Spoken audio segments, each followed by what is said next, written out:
5절부터 37절까지 말씀 일단 펴놓죠. 처음에 안 읽고 중간중간에 우리가 읽어보도록 하겠습니다. 너무 길어서요.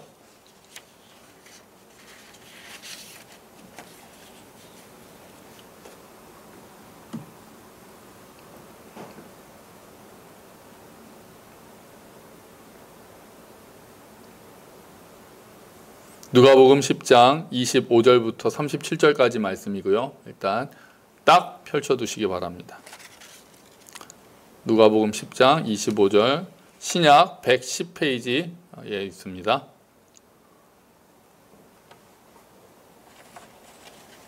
다 찾으셨죠?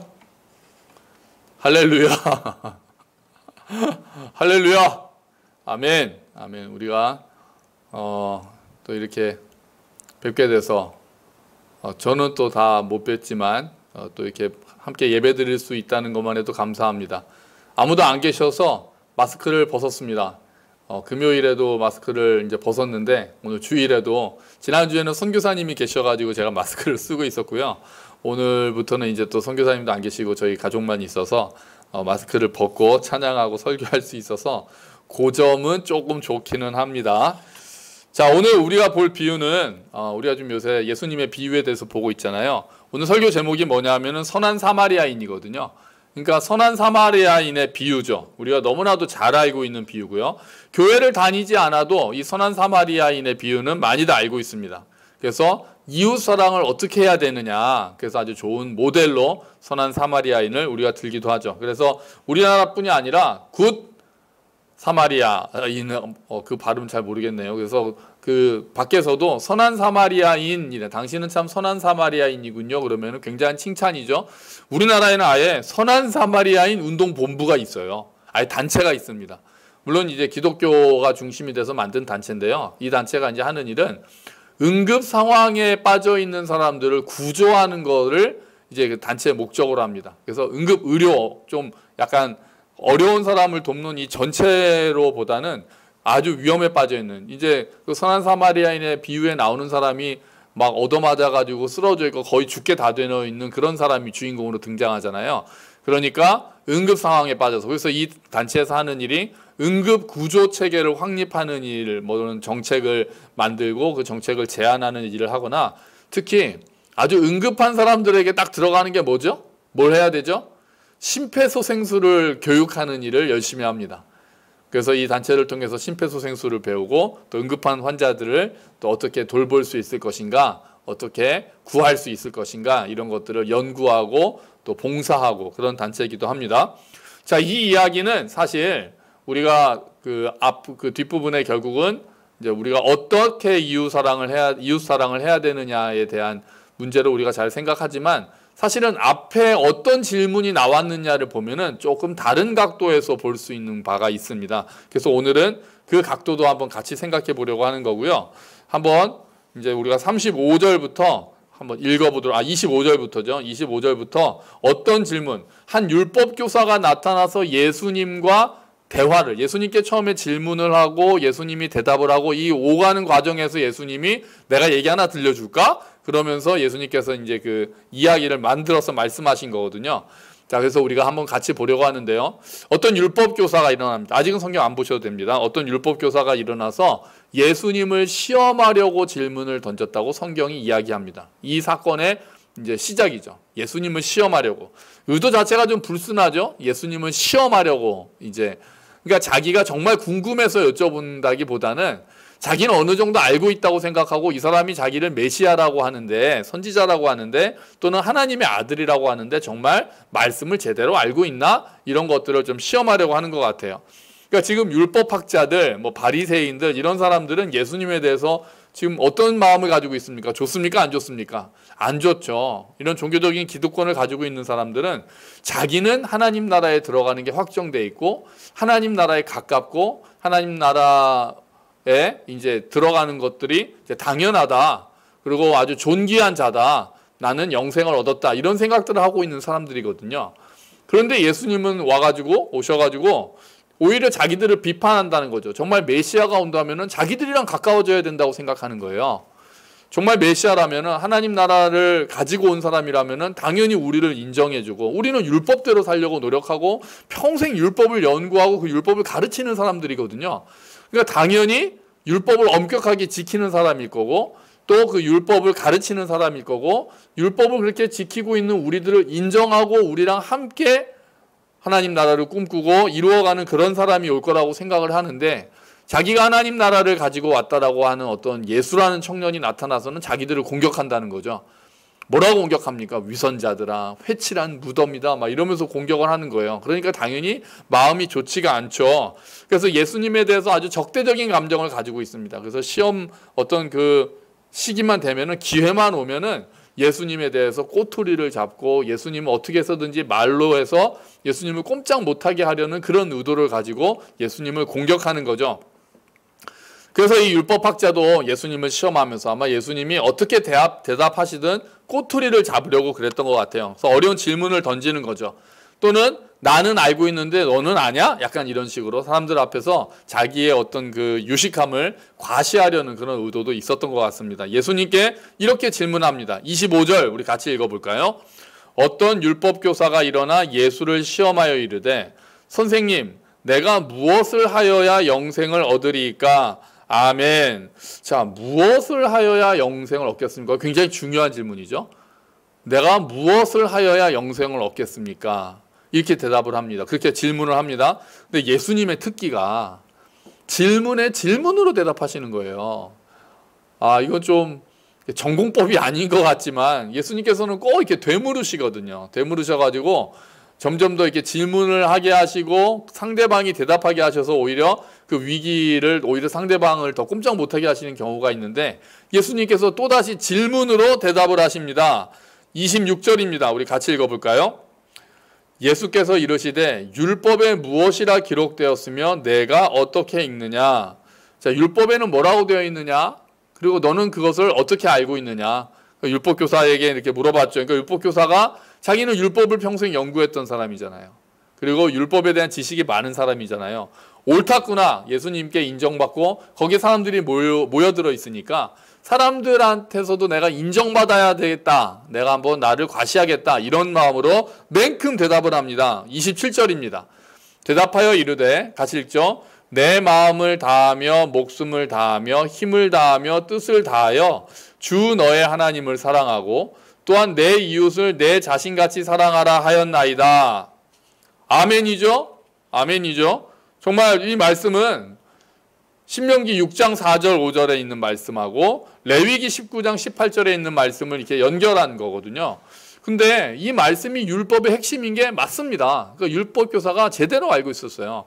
마태복음에서 어떤 율법학자가 예수님께 나와서 예수님 율법 중에서 가장 큰 계명이 뭡니까? 이렇게 여쭤보거든요. 그랬더니 예수님께서 딱 요 말씀을 하세요. 요 말씀대로 이대로 너희가 마음을 다하고 뜻을 다하고 힘을 다하고 내 하나님 여호와를 사랑하라. 이것이 크고 첫째 되는 계명이요. 또 내 이웃을 내 몸같이 사랑하라 하신 계명이니 이 두 계명이 온 율법과 선지자의 강령이다. 그러니까 구약 전체를 요약을 한다면 결국 하나님을 사랑하고 이웃을 사랑하라 이것이다라고 예수님께서 이렇게 말씀하셨단 말이에요. 전에. 그러니까 이 율법학자도 예수님처럼 율법의 정신에 대해서 그 율법의 핵심에 대해서 너무나도 잘 알고 있는 사람인 거예요. 그랬더니 예수님께서 굿! 이렇게 대답하시는 거죠. 대답 잘했는데 자 그렇게 뭐라고 대답하셨는지 28절 같이 읽어볼게요. 예수께서 이르시되 내 대답이 옳도다. 이를 행하라. 그러면 살리라 하시니. 그러니까 율법을 너가 잘 알고 있네. 굿. 잘 알고 있어. 대답 잘했다. 그럼 그건 네가 알고 있는 대로 네가 그 알고 있고 그 지식을 가지고 있는 대로 행해라. 그러면은 네가 살 것이다. 여기서 산다는 게 처음에 여쭤본 게 뭐였어요? 어떻게 해야 영생을 얻습니까? 이렇게 여쭤봤잖아요. 그러니까 예수님 대답하신 거죠. 네가 율법에 대해서 너무나도 잘 알고 있구나. 하나님을 사랑하고 내 이웃을 내 몸과 같이 사랑하라는 거 잘 알고 있구나. 그러면은 잘 지켜라. 그러면 네가 영생을 얻는 거지 뭐. 예수님께서 이렇게 대답하셨어요. 자, 여기서 이제 끝났으면 이 율법학자가 네 알겠습니다 그랬으면은 더 얘기가 진전되지 않았을지도 몰라요. 그런데 이 율법학자가 또 한 번 더 질문을 합니다. 첫 번째 하나님을 마음을 다하고 뜻을 다하고 힘을 다하여 하나님을 사랑하라는 거에 대해서는 율법학자가 뭐 궁금한 게 없었던 거예요. 자긴 잘하고 있었다고 생각하나 봐요. 그랬더니 그 다음 질문에 대해서 또 한 번 질문을 합니다. 29절 같이 읽어볼까요? 그 사람이 자기를 옳게 보이려고 예수께 여짜오되 그러면 내 이웃이 누구니까? 그러니까 이번에는 자기를 옳게 보이려고 여짜오되 이렇게 대답하고 있어요. 그렇게 성경에 나와 있어요. 그러니까 두 번 어쨌든 질문이 불순해요. 처음엔 질문은 왜 했습니까? 예수님을 시험하려고 했죠. 두 번째 질문은 뭡니까? 자기를 옳게 보이려고. 그러니까 이 사람이 생각하고 있는 이웃의 범위가 있었던 거예요. 아마도 자기 공동체, 같은 유대인들, 같은 이런 사람들, 같은 동급에 있는 사람들을 생각하고 있었을지도 몰라요. 그리고 그 사람은 그 사람들을 잘 섬기고 있었던, 이웃을 사랑한다고 생각하고 있었던 사람인 것 같아요. 그러니까 예수님이 대답하시면은 저 잘하고 있는데요. 그래? 그럼 너는 영생을 얻었구나. 이렇게 예수님이 생각하시도록, 그렇게 말씀하시도록 지금 다 머릿속에 계획이 돼 있는지도 몰라요. 그래서 자기를 옳게 보이려고 라고 이런 말씀이 들어있는 겁니다. 내 이웃이 누굽니까? 내 이웃이 누굽니까? 당시에 그 레위기의 말씀을 내 이웃을 내 몸과 같이 사랑하라 아까 있었잖아요. 그런데 랍비들이 이 말씀을 어떻게 해석했냐면은 내 이웃을 사랑하고 원수는 미워해도 된다. 이렇게 많이 해석을 했었어요. 그러니까 그 랍비는 그럼 어디까지가 이웃이고 어디부터는 사랑하지 않아도 되는지가 궁금했던 거죠. 이웃의 범위가 중요해진 거예요. 모든 사람이 이웃이라고 생각하면 이웃의 범위 자체가 중요하지 않은데 그 당시에 랍비들의 해석대로 이웃을 사랑하고 원수를 미워하라고 했으면은 어디까지가 내가 사랑하는 범위가 될까? 그런 이웃이 될까? 내가 어디까지 사랑하면 영생을 얻을 수 있단 말인가? 라는 것들이 궁금해지고 중요해진 거죠. 자, 그러니까 율법교사가 생각하고 있었던 이웃의 범위가 있었다는 거고요. 이웃의 범위가 있었다는 거고 예수님이 그 이웃의 범위를 인정해 주시고 그러면은 칭찬받고 이렇게 그 자기가 옳다는 것이 보여지고 이렇게 율법학자가 모습을 보이는 것처럼 생각하는 거죠. 그런데 예수님께서는 너의 이웃은 어디부터 어디까지야? 이렇게 대답을 하지 않으시고 이야기를 이제 들려주십니다. 그게 선한 사마리아인의 비유가 이제부터 나오는 겁니다. 우리가 이 비유는 너무 잘 알고 있지만 뭐 이렇게 우리가 굳이 이제 안 읽어도 될 것 같고요. 우리가 다 잘 아는 얘기니까요. 이런 이야기죠. 어떤 사람이 예루살렘에서 여리고로 내려갑니다. 예루살렘에서 여리고로 내려가다가 강도를 만나죠. 그래가지고 가진 것도 다 뺏기고 죽을 만큼 얻어맞고 쓰러져 있습니다. 그런데 그때 어느 사람이 지나갑니까? 제사장이 거기를 지나가다가 그 사람을 봅니다. 그 사람을 봤는데 보고 피하여라고 성경에 되어 있습니다.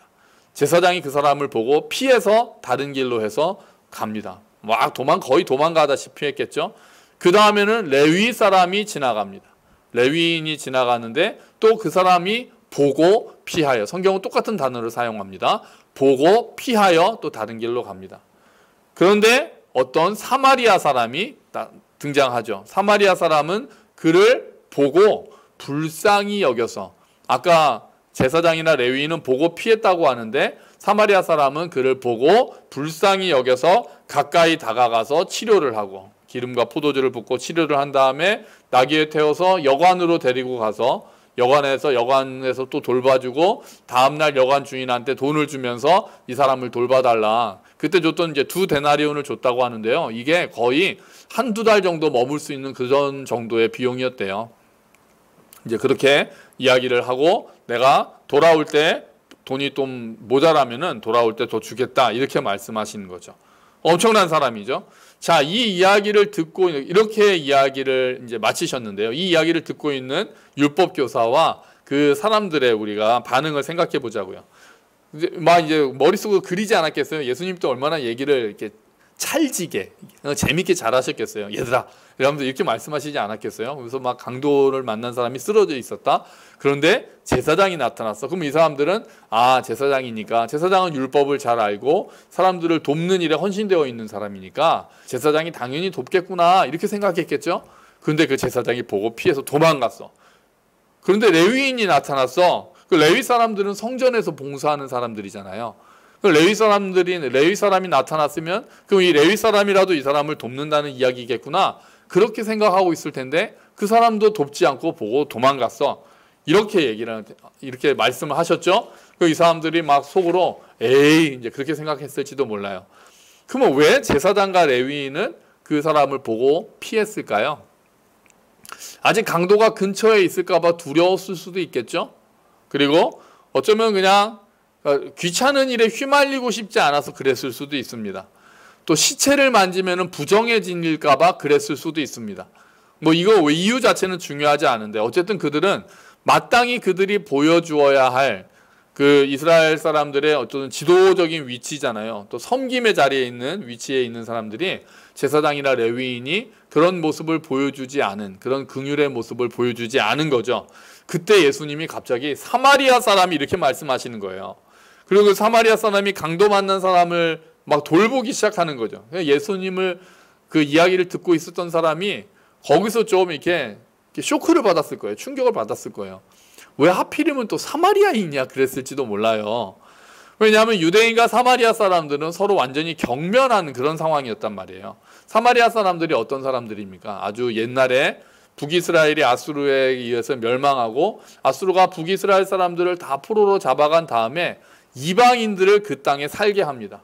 그리고 거기서 유대인들과 결혼하게 해서 혼혈 민족이 탄생하는 거죠.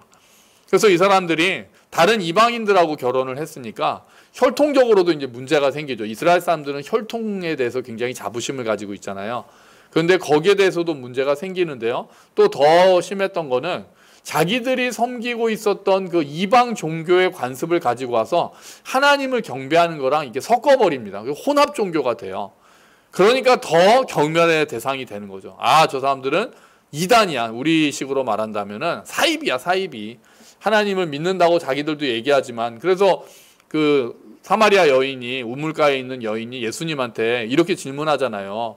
우리는 그리심산에서 예배를 드렸거든요. 거기서 예배를 드리는 게 맞다고 생각하는데 어디서 예배를 드리는 게 맞느냐 막 이런 거를 여쭤보잖아요. 이 산에서 드리는 게 맞느냐, 예루살렘에서 드리는 게 맞느냐, 우리가 맞느냐, 유대인들이 맞느냐 막 이렇게 따질 정도로 그런 어떤 대립이 굉장히 많았던 거예요. 자, 그러니까 그런 유대인들이 사마리아인들을 경멸하고 서로 왕래하지 않고 일부러 돌아서 가고 이랬던 상황인데 예수님이 굳이 사마리아인을 등장시키신 거죠. 그래서 왜 또 하필이면 또 사마리아 사람이야 그렇게 생각하고 있었을지도 몰라요. 자, 이렇게 딱 결론을 내리신 다음에 예수님께서 율법교사에게 질문하십니다. 우리 36절을 같이 읽어볼까요? 내 생각에는 이 세 사람 중에 누가 강도 만난 자의 이웃이 되겠느냐. 자, 율법교사가 했던 질문과 비교해보죠. 율법교사는 뭐라고 여쭤봤습니까? 누가 내 이웃입니까? 라고 여쭤봤습니다. 누가 내 이웃입니까? 그러니까 중심에 내가 있는 거죠. 나를 중심으로 내 이웃의 범위를 정하려는 그런 자세가 있었던 거죠. 근데 예수님은 누가 그의 이웃이냐고 물어보셨어요. 누가 강도 만난 사람의 이웃이 되겠느냐 물어보셨어요. 그러니까 중심이 어려움을 당한 사람이 중심이 되는 거죠. 그러니까 율법교사는 나를 중심으로 내가 선행을 베푸고 도와줘야 될 범위가 어디까지인가에 생각을 하고 있었지만 예수님은 그것은 네가 결정하는 게 아니다. 그러니까 너는 이렇게 물었어야 된다. 내가 누구의 이웃이 되어줄까요? 이렇게 물어봤어야 된다라고 예수님은 말씀하고 계시는 거죠. 그러니까 도움이 필요한 사람은 누구나 나의 이웃의 범위 안에 들어온다. 이웃의 범위를 네가 한정 짓지 마라. 너의 도움이 필요한 사람은 바로 너의 이웃이다. 예수님께서는 그렇게 말씀하고 계시는 겁니다. 그래서 예수님이 강도 만난 자의 이웃은 누구였느냐라고 물어보시죠. 그렇게 물어보시니까 율법교사가 대답합니다. 자비를 베푼 사람입니다. 이렇게 이야기를 합니다. 사마리아인입니다. 이렇게 대답도 안 해요. 싫어서 그랬는지 모르겠어요. 그냥 자비를 베푼 사람이다. 이렇게 대답을 하죠. 그랬더니 예수님께서 말씀하시는 게 가서 너도 이같이 하라. 여기서 이야기가 끝납니다. 그 뭐예요? 이야기의 그 사마리아인처럼 네가 경계를 이렇게 한정 짓지 마라. 경계를 넘어서 자비와 긍휼을 베풀어라. 따지지 말고 너의 도움이 필요한 사람들을 도와줘라. 누가 내 이웃인지 머리로 이렇게 생각하려고 하지 마라. 도움이 필요한 자들에게 그의 이웃이 되어줘라. 예수님께서는 이렇게 말씀하시는 거죠. 사실은 우리가 이 이야기 앞에서 우리 자신을 돌아보게 됩니다. 그렇죠? 나는 누구의 이웃이 되고 있는가라고 생각해 보는 거죠. 우리가 주님과 지체와 이웃과 함께 걸어가는, 함께 걷는 교회잖아요. 우리는 누구의 이웃이 되고 있을까요? 이렇게 생각하면은 부담이 많이 됩니다. 여러분 부담되지 않으세요? 어려운 사람들은 너무 많잖아요. 우리가 말로만 이웃사랑을 이야기할 게 아니라 우리가 누구와 함께 걸어가고 있지? 우리가 이렇게 생각을 하면 우리 안에 사실은 부담이 좀 생깁니다. 나에게 이웃의 범위가 너무 좁지 않습니까? 내가 도와야 될 사람들의 어떤 그런 목록들, 그런 사람들의 얼굴들이 이렇게 쫙 떠오르십니까? 쉽지가 않죠. 내가 정말 어려운 사람들의 이웃이 되고 있는가? 또 우리 교회는 도움이 필요한 자들의 이웃이 되고 그들을 돕고 있는가? 이렇게 생각을 하고, 사실 우리가 먹고 살기에 바쁘고 또 내 가족 챙기기에도 바쁘다는 이유로 도움이 필요한 사람들을 외면하는 일들이 있지 않은가, 이렇게 생각을 하게 됩니다. 그래서 생각해 보면 우리가 이웃이 되어줘야 할 사람들은 너무 많습니다. 그죠? 우리가 TV를 보든 신문을 보든 또 SNS 이런 데서도 우리의 도움이 필요한 사람들은 너무나도 많습니다. 그러니까 우리가 관심의 지경을 넓혀야 되는 거죠. 우리가 어려운 사람이 딱 뜨잖아요. 우리가 몰라서 못 돕는 사람들도 있겠지만 우리가 관심을 가지고 보면 우리가 알고 있는 어려운 사람들이 있잖아요. 그럼 이렇게 질문을 해야 되는 거죠. 내가 그 사람의 이웃일까? 어쩌면은 그 사람한테 우리가 물어보고, 내가 당신의 이웃입니까? 당신에게 내가 선한 사마리아인입니까? 이렇게 물어봐야 될 수도 있겠어요. 그리고 도울 수 있는 그 도움을 요청하는 소리에 귀를 기울이고 다양한 방법으로 우리가 도울 수 있어야 되겠죠. 이야기를 들어주는 일도 있겠죠. 함께 기도하는 일도 있겠죠. 또 재정을 도와줘야 되는 일도 있겠죠. 어떤 캠페인을 한다면 거기에 참여한다는 작은 일도 있을 수 있겠죠. 자, 우리가 작게라도 어려운 이웃에게 도움이 돼서 이웃과 함께 걷는 교회, 이웃과 함께 걷는 우리 성도들이 되시기를, 믿음의 식구들이 되시기를 주의 이름으로 축원합니다. 아멘, 아멘. 그래서 이제 생각해 보는 거예요. 내가 누구의 이웃이 되어주고 있을까? 혹시 내가 어려움을 알면서도 그 사람의 이웃이 되고 있지 않는 것은 아닐까? 우리가 생각을 해봐야 되는 것입니다. 여기까지가 이제 선한 사마리아인. 가서 너도 이와 같이 하라. 그래서 우리가 결국은 그렇게 선한 사마리아인의 역할을 해야 되겠다라는 마음을 먹고 이제 돌아서야 되는 것이, 예배 자리에서 이제 돌아서서 내가 누구의 이웃이 될까를 고민하는 것이 이제 맞는 거죠. 그런데요, 우리가 한 가지를 더 생각해 보려고 합니다. 아까 처음에 그러니까 좀 다른 각도로도 우리가 볼 수 있다라고 말씀을 드렸잖아요. 처음에 이 사람이 율법교사가 했던 질문이 뭐였습니까? 첫 질문이 뭐였습니까? 내가 어떻게 해야 영생을 얻습니까? 이렇게 질문을 했습니다. 영생을 어떻게 하여야, 무엇을 하여야 영생을 얻습니까?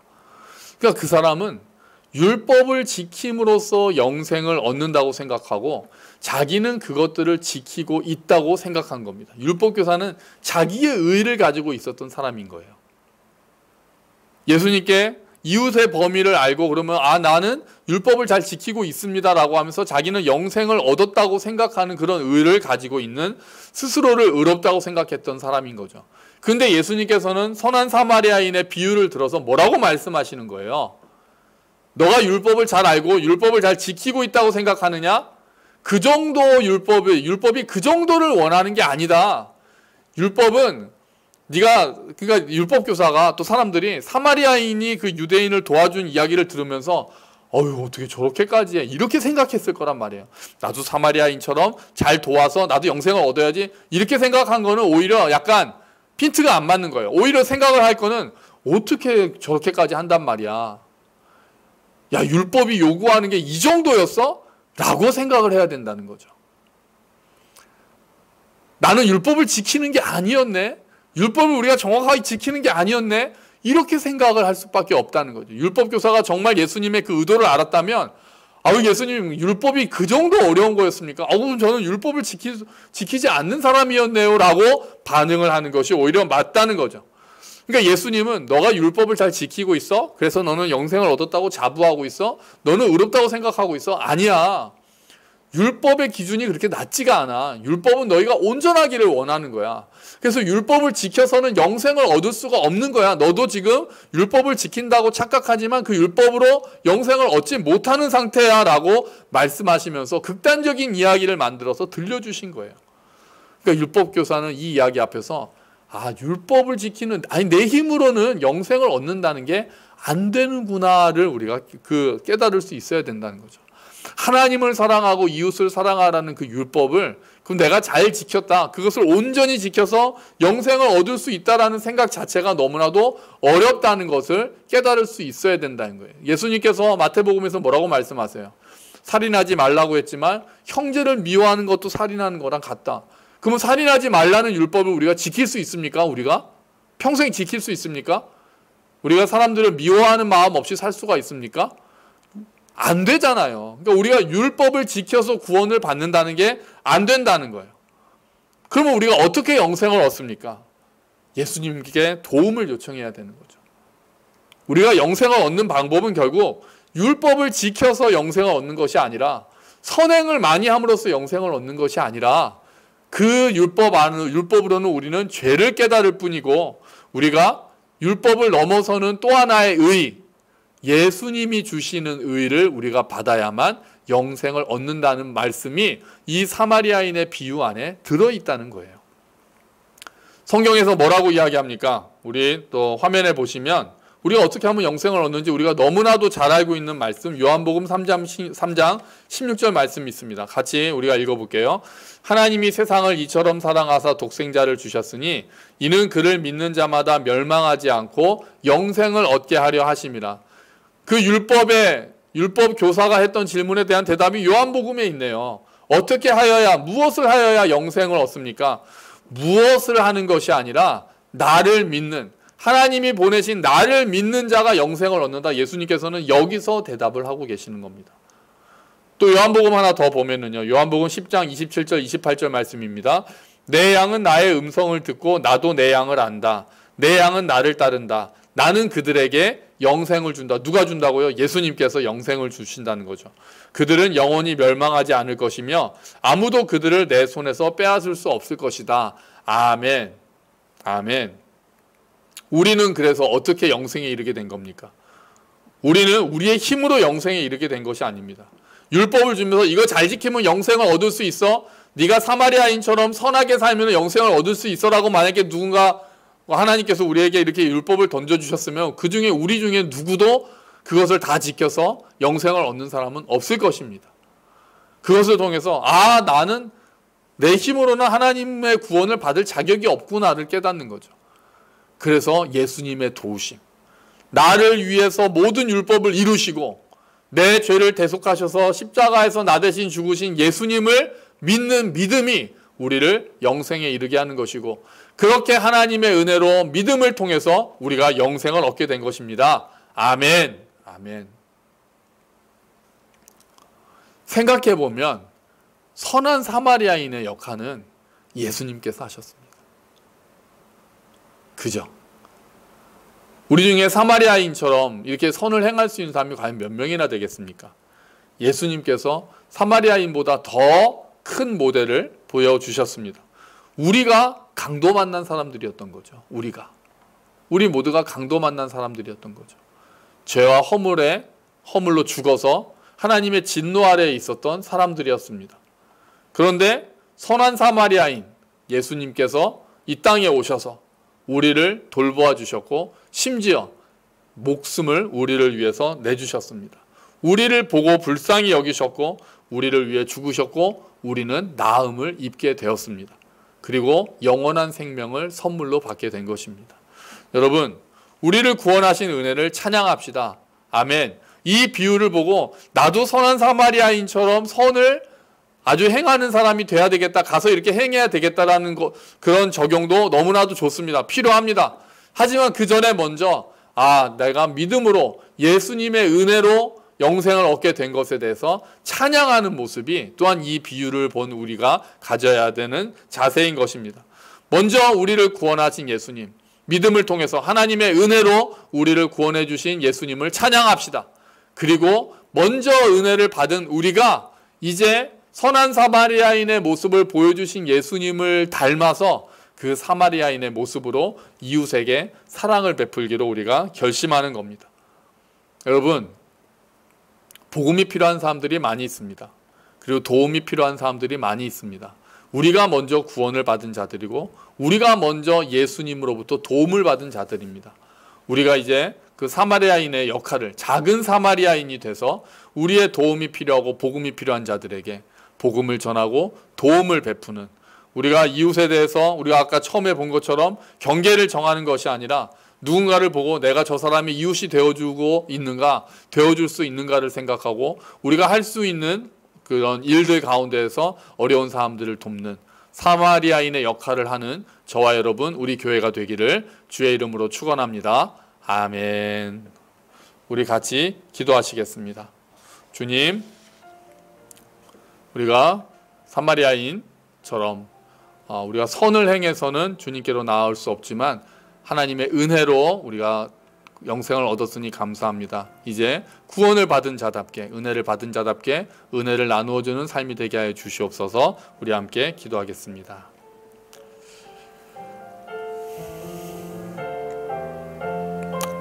주님, 우리가 하나님을 더 알기를 원합니다. 하나님, 우리가 좁게 생각하는 것이 아니라 우리가 좁게 원합니다. 아버지, 은혜를 베풀어 주시옵소서. 주님, 우리를 구원해 주셔서 감사합니다. 영생을 주신 하나님을 찬양합니다. 감사합니다, 주님. 아멘.